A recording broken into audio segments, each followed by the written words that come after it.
Si Kristo ang atong pagkamatarong.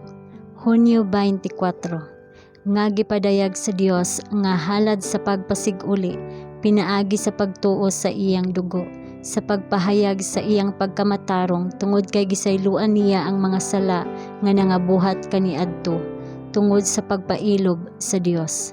Mga taga-Roma Kapitulo 3 versikulo 25. Si Kristo gitawag nga ang Ginoo atong pagkamatarong, ug pinaagi sa pagtuo ang matag usa kinahanglang moingon ang Ginoo akong pagkamatarong. Kung ang hugot nga pagtuo mokupot niini nga gasa sa Dios, ang pagdayeg sa Dios maanaa sa atong mga ngabil, ug kita makaingon ngadto sa uban, tan-awa ang kordero sa Dios nga nagakuha sa sala sa kalibutan. Juan 1 versikulo 29. Kita unya makahimo sa pagsulti sa mga nawala mahitungod sa plano sa kaluwasan, nga samtang ang kalibutan anaa sa ilalom sa tunglo sa sala, ang Ginoo mipresentar sa mga termino sa kaluoy ngadto sa nahulog ug walay paglaom nga makasasala, ug nagpadayag sa bili ug kahulugan sa iyang grasya. Ang grasya maoy dili angay nga pabor. Ang grasya mao ang nagpadala sa atong manuluwas sa pagpangita kanato ingon nga mga galaag ug sa pagdala kanato balik ngadto sa panon. Walay tawo nga makatan-aw sulod sa iyang kaugalingon ug makakita og bisan unsa diha sa iyang kinaiya nga magrekomendar kaniya ngadto sa Dios o makasiguro sa iyang pagdawat. Pinaagi lamang ni Jesus nga gihatag sa Amahan alang sa kinabuhi sa kalibutan aron ang makasasala makaduol sa Dios.